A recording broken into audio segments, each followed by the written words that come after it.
बहुजन सौरभ, बहुजनांच्या सामाजिक व सांस्कृतिक चळवळीचे मुखपत्र। नमस्ते, जय भीम। मैं एडवोकेट डॉक्टर सिद्धार्थ कामले, दैनिक बहुजन सौरभ का मुख्य संपादक। मित्रों, महाराष्ट्र में कारपोरेशन लेवल पे, नगर परिषद लेवल पे बहुत सारी इलेक्शंस अभी स्टार्ट हो गए हैं और उसका कल अंतिम दिन था कि उन्होंने सब लोगों ने उसके फॉर्म्स को विड्रॉ करना है, जो जो लोगों की इच्छा हो गई। इस वक्त बीजेपी ने बहुत बड़ा एक गेम खेला है, वो ऐसे कि वो पैसे के बदौलत कई लोगों को डरा के धमका के 2 करोड़ से 6 करोड़ तक का उनका लोगों को पैसे दे के उन्होंने वो विड्रॉ करवा लिया।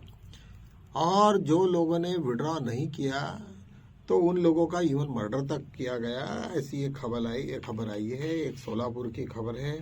सोलापुर में बाला साहब पांडुरंग करके कोई एमएनसी के कैंडिडेट थे और ऐसे उनकी हत्या हो गई। ये बड़ी शर्मनाक बात है कि जब अभी इस तरीका से यदि यार हमारा इलेक्शन कमीशन चलते रहा और इलेक्शंस होते रहेंगे तो मुझे लगता है कि ये देश में क्या होगा नहीं मालूम, और कब तक चलते रहेगा।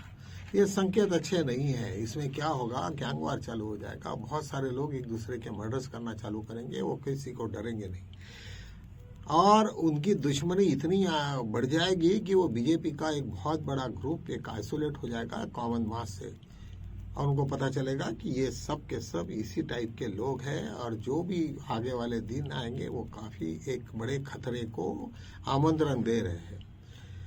कितना भी कुछ भी हो जाए, पैसे के बदौलत जो भी कुछ हो गया होगा, गेम कर किया होगा, लेकिन वो टेम्पररी है, क्या आजल में तो रहेगा नहीं। सेकेंडली उसको सिर्फ 5 साल का टर्म है, 5 साल के बाद में फिर दोबारा उनको आना है, तब तक उनको बहुत सारी चीज़ों को सामना भी करना पड़ेगा। रोज़ तुम्हें पब्लिक में जाना है, लोगों के साथ में बैठना उठना है, लेकिन जब लोगों को एक्सपोज हो जाते हैं ये लोग तो बड़ी मुसीबत में आ जाएंगे वो। और मुसीबत में नहीं, एक दूसरे के बहुत बड़ा, जैसे वहाँ पे गैंगवार चलते थे बॉम्बे में और फिर बाद में सब अंडरवर्ल्ड पूरा का पूरा खत्म हो गया। वो इसलिए खत्म हो गया था कि वहाँ पे फिर बहुत बड़ी जो भी माफिया थी वो डाइवर्ट हो गए। डाइवर्ट इसलिए कि सारे गवर्नमेंट ऑफ महाराष्ट्र ने किया कहा कि भाई जितना भी स्लम एरिया है उसको तुम खाली करो, पूरी जगह ये करो। बड़े बड़े बिल्डर लोगों ने उन लोगों को यूज किया और वो सब के सब उन लोगों ने दूसरे काम के लिए डाइवर्ट किया गया। ऐसे करके वहाँ पे बहुत सारे हो गया और कई गुंडे और जो ये थे उसमें शूटर्स थे वगैरह, उनको खत्म कर दिया। ये सब सिचुएशन मालूम है, लेकिन यहाँ पे जिस तरीका से हुआ है महाराष्ट्र में वो बहुत ही खतरनाक चीज है। अभी पता चला कि 22 बीजेपी के ये जो अलग अलग जगह पे वो चुन के आए, कारपोरेशन हो या फिर विधान अपने छोटे मोटे ग्राम पंचायत हो या इस तरीका से जगह पे, और 22 सीटें बिन विरोध हुए ये सब दोनों। हाँ, और शिंदे को 12 सीटें मिली और अजित पवार को केवल 2 सीट मिली है। बाद भी किसी को इस तरीका से नहीं मिले। तो इन लोगों ने एक नया तरीका निकाला कि जैसे पिछले वक्त एक आपने सुना होगा कि सूरत में ऐसा ही एक ये हुआ था, एक एमपी इसको जब चुन के देना था, उसको फिर बाद में मिनिस्टर भी बनाया था, तो उन्होंने सभी लोगों के पूरे फॉर्म काट डाले। यही नहीं तो कांग्रेस के भी विधायक जो खड़े थे उसका भी फॉर्म उन्होंने कैंसिल किया और वहां से भगा दिया उसको, और उन्होंने भी वो उनके साथ में सरेंडर हो गया। इस तरह का सब माहौल हो गया था, सभी को मालूम है। फिर कांग्रेस से उनको निकाला, वो करे दिखाया था ये सब। लेकिन ये यहाँ तक ये कैसे गिर जाते हैं और किस तरीका से वो काम करते हैं, तो इसका बड़ा एक नमूना करके ये महाराष्ट्र के लिए उन्होंने चूज किया। आने वाले दिनों में शायद ये हो सकता है कि जितना भी करप्शन करना है उनके लिए पूरा का पूरा दरवाजे खोल के रख दो, पूरा खजीना खोल के रखो, ये खजीने को लूटो और लोगों को बांटो। ऐसे टाइप का ये डेमोक्रेसी का इस तरीका से इन लोगों ने खेल चालू कर दिया। ये बहुत दर्दनाक दुखदायक बात है। ये बात ये कर सकते हैं हम लोग, इसको बता सकते हैं। एक ऐसी खबर आई है कि 8 सांसद अमेरिकन के 8 सांसद और वहाँ के जो मेयर है जोहराज मुमदानी, उन्होंने एक उमर खालिद के बारे में तुमको मालूम होगा कि वो पिछले 6 साल से जेल में बंद है, जिसके ऊपर में अभी तक आरोप तक नहीं हुए। बिना अपराध के उनको अंदर में करके रखा है और हाईकोर्ट और सुप्रीम कोर्ट बिल्कुल उसके ऊपर में खामोश बैठी है। अभी तक उनके ऊपर में चार्जशीट नहीं हुई, चार्जेस नहीं, कुछ नहीं है। ऐसे सिचुएशन में उन लोगों ने आज वहाँ के एम्बेसीज को, अमेरिकन एम्बेसीज को, अमेरिका में जो इंडियन एम्बेसीज तो थी, उनको एक लेटर लिखा और उन्होंने कहा कि इस तरीका से ह्यूमन राइट्स का यदि जब वायलेशन होता है तो बहुत दर्द लायक, दुखदायक बात है, क्योंकि ह्यूमन राइट्स से हम लोग सब जुड़े हैं और इंटरनेशनल ह्यूमन राइट्स के साथ में हर देश जो डेमोक्रेटिक सिस्टम पे चल रहा है उन्होंने उसके ऊपर में अमल करना चाहिए। यदि वो अमल नहीं करते तो ये डेमोक्रेसी किसी काम की नहीं है।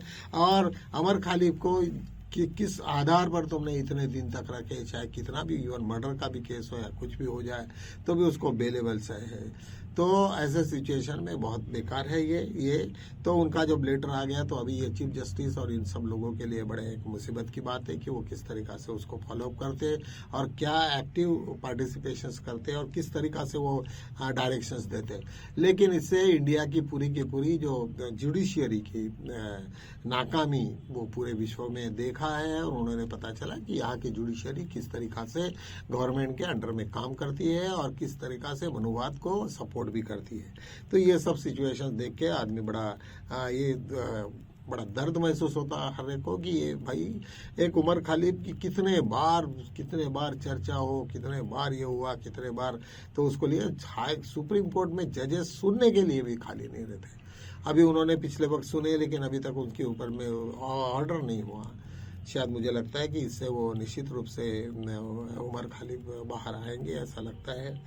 एक दूसरी एक ये खबर है कि आरएसएस और बीजेपी के कुछ लोगों ने तुम्हें मालूम है कि ग्वालियर और जयपुर में इस तारीख का डॉक्टर बाबा साहब आम्बेडकर के मूर्ति के ऊपर में लगाने की कोर्ट के प्रीमाइसेस में बहुत दिनों से झगड़ा चल रहा था।